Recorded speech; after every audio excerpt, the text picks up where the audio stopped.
Pada kesempatan kali ini saya bersama rekan saya Ibu Fitria. Silakan Ibu untuk memperkenalkan diri. Perkenalkan, nama saya Bila Ibu Fitria, mengajar di kelas 5 Mapel IPAS.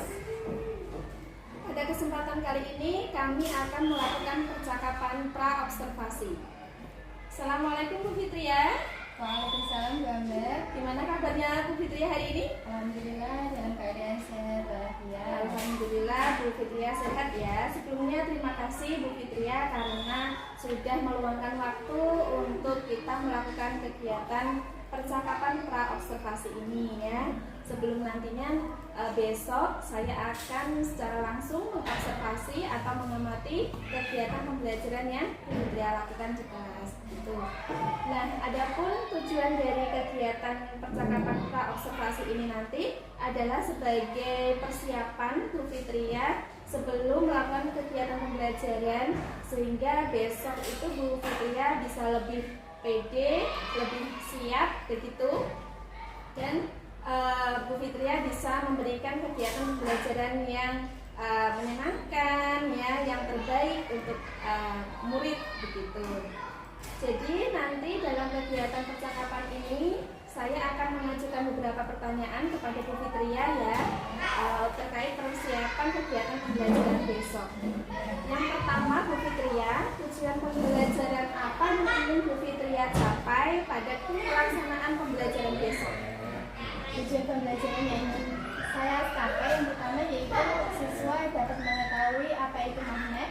Yang kedua, siswa dapat mengetahui sifat-sifat dari magnet tersebut. Dan yang ketiga, siswa dapat mengetahui kegunaan atau magnet dalam kehidupan sehari-hari. Jadi ada 3 tujuan pembelajaran yang ingin Bu Fitria capai pada kegiatan pembelajaran besok begitu ya Bu ya. Nah, dari kegiatan pembelajaran Ibu nanti, area pengembangan apa yang ingin Ibu capai? Area pengembangan yang ingin saya capai yang pertama yaitu dari aspek kognitif. Tujuan pembelajaran ini yaitu siswa mampu mengetahui pengertian dari magnet. Yang kedua, siswa mampu mengetahui sifat-sifat magnet. Dan yang ketiga yaitu siswa mampu mengetahui kegunaan dari magnet dalam kehidupan sehari-hari.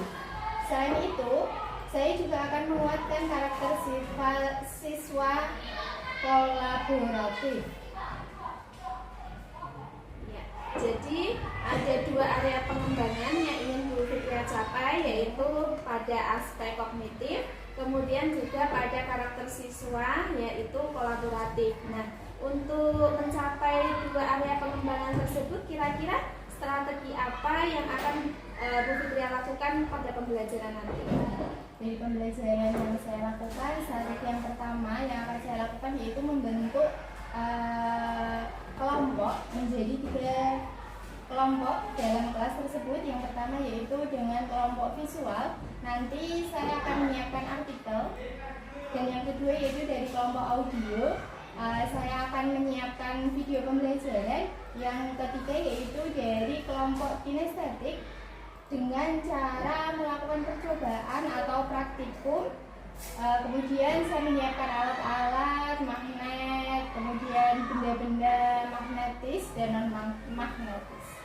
Wah, luar biasa sekali ya rancangan pembelajaran yang akan Ibu lakukan pada kegiatan pembelajaran besok. Jadi di dalam kegiatan pembelajaran besok itu Bu Fitria menerapkan strategi. Yang pertama tadi adalah membentuk kelompok berdasarkan gaya belajar siswa. Selain itu juga menyiapkan berbagai media atau alat peraga ya, yang dapat mendukung kegiatan pembelajaran tersebut. Nah, media apa yang akan Ibu gunakan?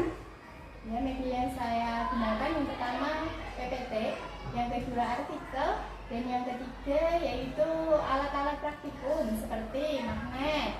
Kemudian ada juga benda-benda non-magnetis dan magnetis. Contohnya kalau magnetis ada jarum peniti, dan yang kedua non-magnetis ada batang, daun, kemudian kertas, seperti itu ya. Alhamdulillah ya, terima kasih Bu Fitria. Jadi ada media yang akan disiapkan Bu Fitria Multimedia yaitu berupa PPT, artikel, juga alat-alat ya video pembelajaran, alat-alat praktikum juga ya, yang cukup bervariatif tadi ya, berupa alat-alat yang benda-benda yang magnetis maupun yang non magnetis.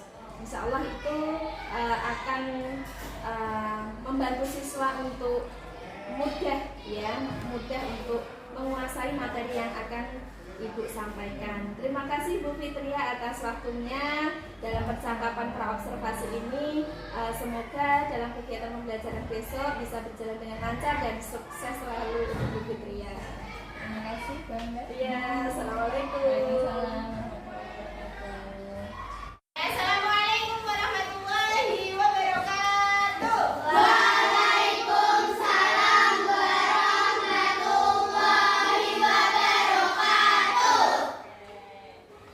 Semangat pagi.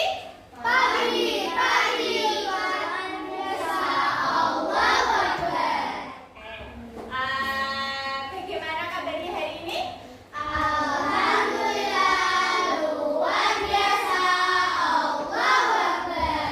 Tepuk satu,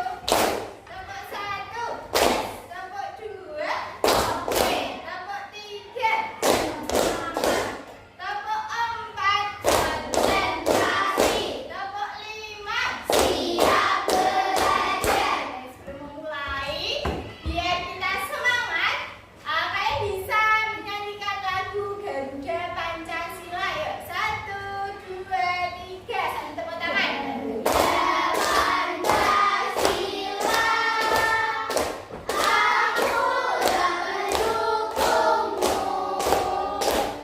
Hari ini semuanya berangkat? Ada yang tidak? Tidak. Alhamdulillah berarti semuanya sehat. Bagaimana perasaannya hari ini? Senang. Ada yang merasa sedih? Ada. Semuanya senang? Berarti kalau sudah senang, berarti siap menerima pelajaran dari Bu Guru?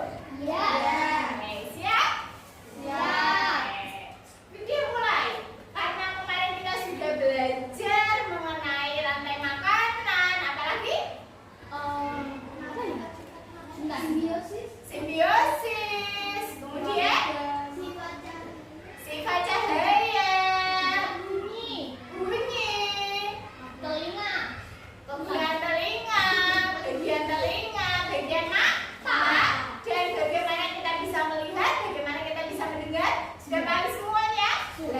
Hari ini kita masuk ke bab baru, yaitu tentang apa itu?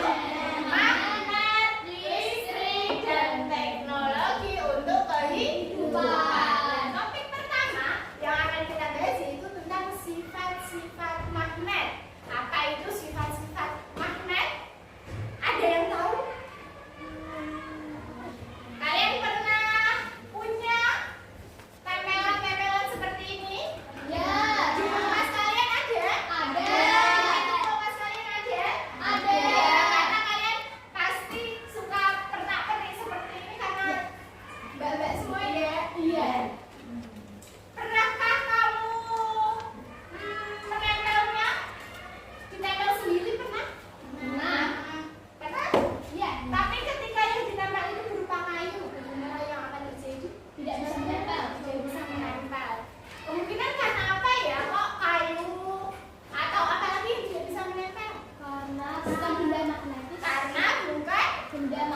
magnetis. Nah, kita cari tahu kenapa kayu, kemudian kertas, kemudian apa lagi yang tidak bisa menempel? Kira-kira plastik tidak bisa menempel. Hanya benda-benda tertentu saja yang bisa ditempel ke pintu kulkas. Kalau kalian membuka pintu kulkas dan membuka dan menutupnya, itu gampang atau susah sih? Gampang. Kira-kira di situ ada apanya ya? Ada magnetnya. Oke. Ya. Materi yang akan kita pelajari yang pertama yaitu tentang magnet, yang kedua tentang sifat-sifat magnet. Ya. Apa yang dimaksud magnet? Nah, ini nanti akan kita cari tahu apa ya yang disebut magnet, dan yang kedua apa sifat-sifat magnet.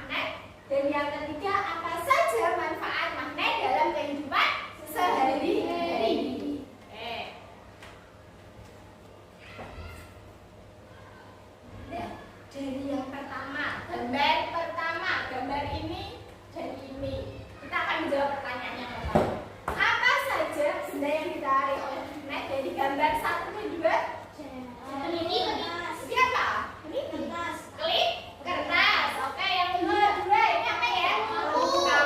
Berarti apa saja benda yang ditarik oleh magnet dari gambar ini? Apa itu? Paku dan klip kertas. Yang kedua, magnet memiliki berapa kutub ya? 2.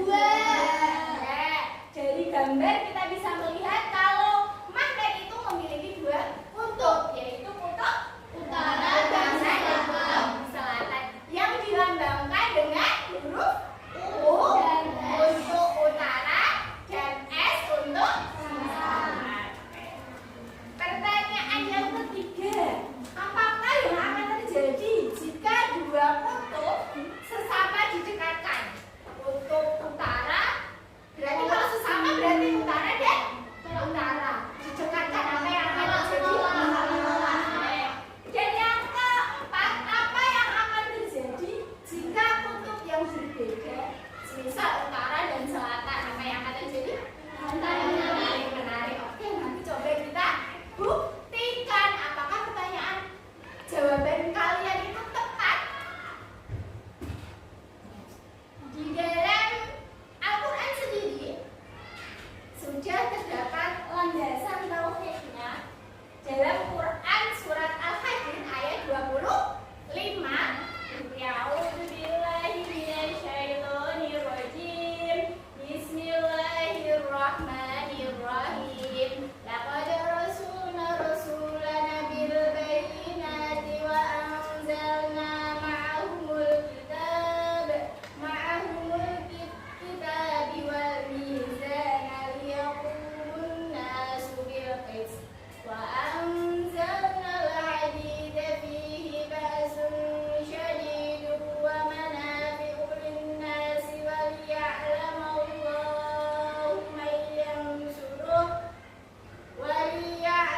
Allahu man yansuruh wa rasulahu bil ghaib inna Allaha qawiyyun aziz. Shadaqallahul azim. Kita baca artinya bersama-sama. 1, 2, 3. Sesungguhnya kami telah mengutus rasul-rasul kami dengan membawa bukti-bukti yang nyata, dan telah kami turunkan bersama mereka Alkitab dan neraka, keadilan supaya manusia melaksanakan keadilan, dan kami ciptakan besi padanya terdapat kekuatan yang hebat dan berbagai manfaat bagi manusia, supaya mereka mempergunakan besi itu, dan supaya Allah mengetahui siapa yang menolak dan rasul-rasulnya, padahal Allah tidak dilihatnya. Sesungguhnya Allah Maha Kuasa lagi Maha Perkasa. Kira-kira apa ya yang menjadi maksud dari ayat ini? Dalam Quran surat Al-Hadid ayat 25 kata anzalna,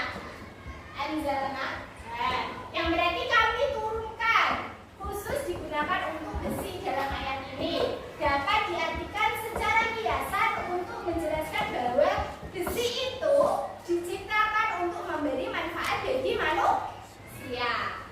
Betul? Ya. Penemuan astronomi modern telah mengungkapkan bahwa logam besi yang ditemukan di bumi kita berasal dari bintang-bintang raksasa di angkasa luar, yang mana akan bermanfaat untuk kehidupan manusia dalam kehidupan sehari-hari. Nah, magnet itu adalah sesuatu benda yang mampu menarik benda lain di sekitarnya yang memiliki sifat kemagnetan. Maksudnya sifat kemagnetan itu apa ya? Sifat kemagnetan apa? Ya, sifat kemagnetan berarti benda itu bersifat magnetis. Magnetis itu artinya mampu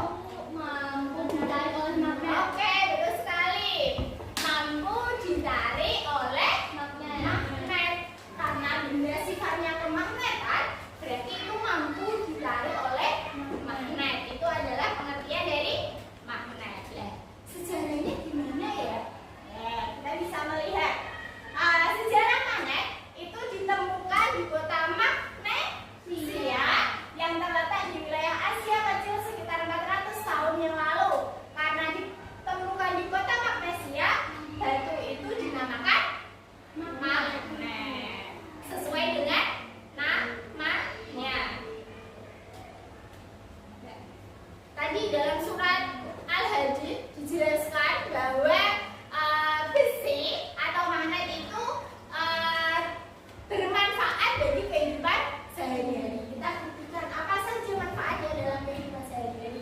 Yang pertama ini ada tahu? Kompas. Sebagai apa? Sebagai petunjuk arah ya. Magnet digunakan dalam kompas untuk menunjukkan arah. Oke, yang kedua tadi penutup kulkas untuk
Oke. Assalamualaikum warahmatullahi wabarakatuh. Saya Sunti Anggarwati, calon guru penggerak angkatan 8 Kabupaten Grobogan. Pada kesempatan kali ini saya akan melaksanakan kegiatan percakapan pasca observasi. Alhamdulillah pada kesempatan kali ini saya ditemani Ibu Fitria selaku guru IPAS kelas 5. Kemudian saya juga ditemani Bapak Rodi selaku pengajar praktik CGP Angkatan 8 Kabupaten Grobogan. Assalamualaikum Pak Rodi. Waalaikumsalam. Assalamualaikum Bu Fitria. Baiklah, pada percakapan pasca observasi ini saya akan memberikan beberapa pertanyaan kepada Bu Fitria terkait dengan jalannya proses pembelajaran yang telah dilaksanakan. Adapun tujuan dari percakapan pasca observasi ini yaitu untuk mengevaluasi dari kegiatan atau proses pembelajaran yang telah kita lakukan kemarin. Gitu. Nah, untuk meningkat waktu, langsung saja. Pertanyaan pertama, bagaimana perasaan Bu Fitria terkait dengan kegiatan pembelajaran yang telah dilaksanakan kelas kemarin? Awalnya memang cukup grogi, tapi alhamdulillah sudah berjalan dengan baik. Alhamdulillah grogi, sudah berjalan dengan baik ya, lancar, alhamdulillah. Kemudian mungkin bisa Bu Fitria sampaikan kembali apa area pengembangan yang Bu Fitria lakukan di dalam kelas, kemudian langkah-langkah apa saja yang sudah Bu Fitria lakukan. Langkah yang telah saya lakukan yang pertama yaitu menyusun perangkat pembelajaran, kemudian menyiapkan media pembelajaran, dan menyiapkan alat peraga sebagai praktikum kemarin. Alhamdulillah sudah menyiapkan perangkat, kemudian media pembelajaran dan alat peraga yang dibutuhkan begitu ya. Untuk area pengembangannya Ibu ya. Untuk area pengembangannya yaitu pada aspek kognitif dan pada karakter siswa yang berupa kolaboratif. Alhamdulillah. Kemudian menurut Ibu sejauh mana dari area pengembangan yang sudah Ibu sampaikan tadi, apakah sudah tercapai atau belum? Alhamdulillah sudah tercapai, sudah berjalan dengan baik, namun ada sedikit kendala. Gitu ya Bu ya, masih ada sedikit kendala tapi sudah berjalan dengan baik. Nah, menurut Ibu Fitria, apa yang menjadi kendala atau kekurangan dalam kegiatan pembelajaran yang sudah Bu Fitria lakukan? Masih adanya siswa yang belum berpartisipasi aktif dalam kerja kelompok tersebut. Begitu, masih ada siswa yang belum aktif ya Bu ya dalam diskusi kelompok. Nah, kira-kira kenapa hal tersebut bisa terjadi Bu Fitria? Mungkin karena masih ini Bu, dalam pembuatan kelompok masih terlalu banyak jumlah anggotanya seperti itu. Jadi kendalanya yaitu karena jumlah anggota dalam setiap kelompok itu terlalu banyak begitu ya Bu ya. Dan untuk mengatasi hal tersebut, apa yang akan dilakukan di kegiatan pembelajaran berikutnya? Mengerucutkan proporsi dari setiap anggotanya.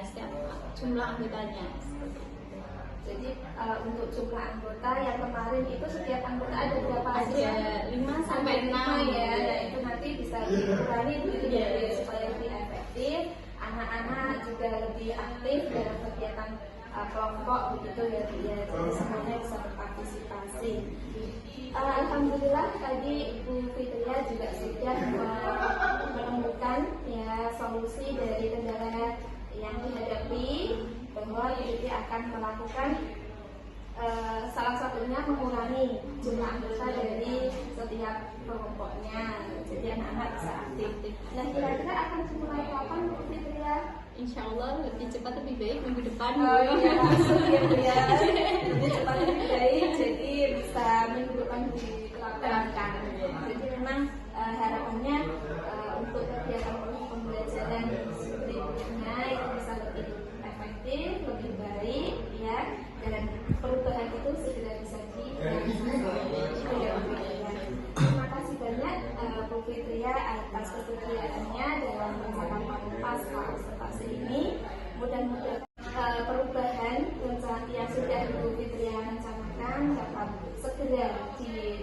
tersosialisasikan dan bisa memberikan pembelajaran yang terbaik untuk anak-anak. Dan berikutnya kami persilakan kepada Bapak Robi untuk memberikan umpan balik atau tanggapan dari percakapan pasca observasi yang telah kami lakukan. Ya. Assalamualaikum warahmatullahi wabarakatuh.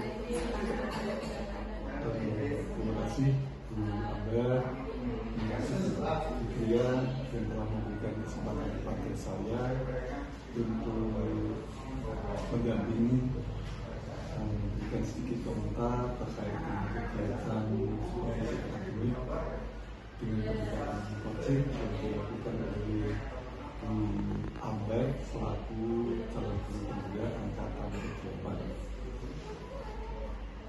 Sungguh luar biasa Bu Amber, karena Bu Amber telah melakukan kegiatan ini dengan sangat rumput dan baik.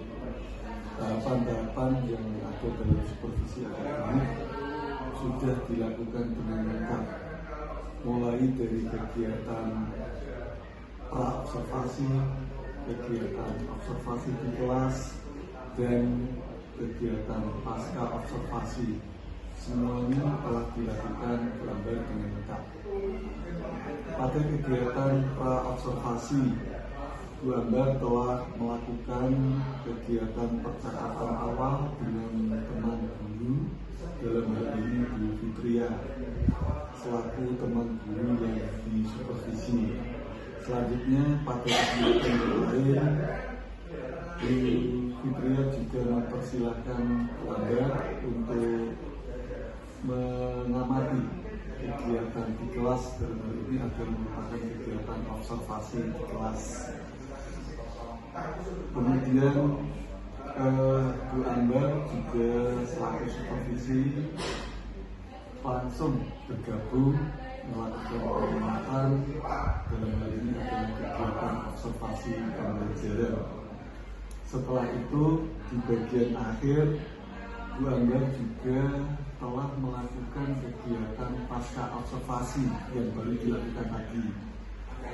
Di antaranya dengan memberikan kesempatan kepada Bu Fitri selaku guru yang disupervisi untuk melakukan kegiatan yang namanya refleksi diri tentang apa yang dirasakan, yang dialami, dan bagaimana ketercapaiannya tujuan, hambatan-hambatannya, serta yang terakhir tadi adalah rencana tindak lanjut yang akan dilakukan oleh Bu Fitria selaku guru yang disupervisi. Dengan demikian Bu Amber sudah melakukan tahapan supervisi akademik dengan teman sejawat dengan sangat baik. Selanjutnya izinkanlah saya Bu Amber, Bu Fitri untuk memberikan tanggapan terhadap kegiatan coaching yang telah dilakukan Bu Amber terhadap Bu Fitria selaku teman sejawat. Ada beberapa catatan Bu Amber, Bu Fitria yang sempat kami catat. Yang pertama yaitu ketika Bu Amber melakukan percakapan dengan Bu Fitria selaku teman sejawat dengan pendekatan coaching yang sudah dikuasai oleh Bu Amber. Bu Amber sudah melakukan upaya dengan sebaik-baiknya. Prinsip coaching sudah diterapkan dengan baik. Di antaranya Bu Amber sudah berupaya untuk menjalin kemitraan dengan Bu Fitri dengan sebaik-baiknya selaku teman sejawat. Dengan kemitraan yang baik ini, akhirnya hubungan antara supervisor dan yang disupervisi itu bisa terjalin dengan baik, bisa begitu merasa nyaman karena terjalin kemitraan.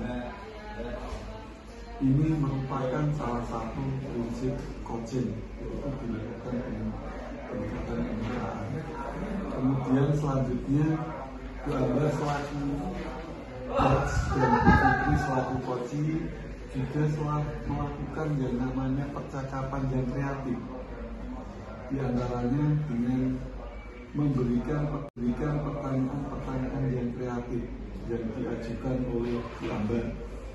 Dengan demikian Bu Fitria ya, itu juga sudah memberikan jawaban-jawaban yang diinginkan dari pertanyaan yang diajukan oleh Bu Ambar.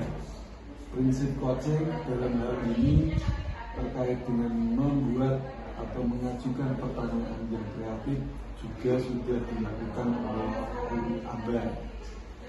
Dari segi kompetensi, Bu Ambar juga sudah memiliki kompetensi yang diinginkan. Di antaranya sudah bertindak dan berupaya dengan present, hadir sepenuhnya, dengan sikap kesabaran dari Bu Ambar, sikap terbukanya Bu Ambar, dan sikap ingin tahu dari Bu Ambar untuk menggali ide-ide dari Bu Fitria. Jadi dalam hal ini prinsip coaching untuk present juga sudah dilakukan oleh Bu Ambar. Selanjutnya Bu Ambar selaku coach juga sudah berperan sebagai coach yang mendengarkan dengan aktif. Bu Ambar sudah fokus pada apa yang disampaikan oleh Bu Fitria, juga sudah mengajukan pertanyaan yang berbobot. Itu semua sebagai bagian dari kemampuan Bu Ambar selaku coach yang baik. Demikian juga pada saat Bu Ambar melihat kegiatan praktik yang ada di kelas, semua telah dicatat dengan baik dan lengkap, mulai dari kegiatan awal, kegiatan inti, dan kegiatan penutup. Semuanya telah dicatat oleh Bu Ambar selaku observer. Catatan saya yang kedua, Bu Ambar, yaitu terkait dengan alur cerita yang selama ini menjadi pedoman dari kegiatan ini juga sudah diterangkan dengan baik, mulai dari menanyakan tujuan atau membuat kesepakatan tentang apa yang akan dibicarakan. Dalam hal ini adalah topik yang menjadi fokus kegiatan. Bu Ambar sudah melakukan identifikasi, berupaya untuk menggali, memetakan situasi. Kemudian Bu Ambar juga sudah menggali informasi dan mengajak kepada Bu Fitri selaku coach untuk merencanakan aksinya agar bisa memunculkan ide-idenya, dan akhirnya pada tahapan yaitu tanggung jawab, Bu Ambar juga telah mengajak Bu Fitria untuk membuat satu komitmen yang akan dilakukan ke depan. Yang catatan kami yang ketiga, Bu Ambar, jadi Bu Ambar selaku coach dan itu juga telah memberikan peluang kepada coach untuk mengeluarkan ide-idenya. Dalam hal ini disebabkan oleh pertanyaan-pertanyaan yang diajukan oleh Bu Ambar merupakan pertanyaan-pertanyaan yang berbobot, yang bisa menginspirasi coach untuk mengeluarkan ide-idenya. Sebagai kesimpulannya, Bu Ambar, Bu Fitri, terima kasih sudah melakukan kegiatan praktek supervisi akademik dengan pendekatan coaching yang sungguh luar biasa. Semoga kegiatan ini Bu Ambar tidak hanya dilakukan pada kegiatan saat mengikuti program pendidikan guru pembina, tetapi di kegiatan-kegiatan yang lain. Itu semua untuk perbaikan mutu pendidikan kita dan untuk anak masa depan anak-anak kita. Sukses untuk kita semua. Mbak, Bu Fitri, sekali lagi terima kasih. Mohon maaf. Bila taufik wal hidayah. Wassalamualaikum warahmatullahi wabarakatuh. Waalaikumsalam warahmatullahi wabarakatuh. Terima kasih Bapak Rabi atas umpan balik dan tanggapannya terhadap kegiatan percakapan pasca observasi hari ini. Alhamdulillah, rangkaian supervisi akademik mulai dari percakapan pra-observasi, observasi, hingga pada percakapan pasca observasi telah terlaksana dengan baik. Kami ucapkan banyak terima kasih kepada Bapak Rodi dan Bu Fitria. Sekali lagi saya akhiri. Wassalamualaikum warahmatullahi wabarakatuh. Waalaikumsalam.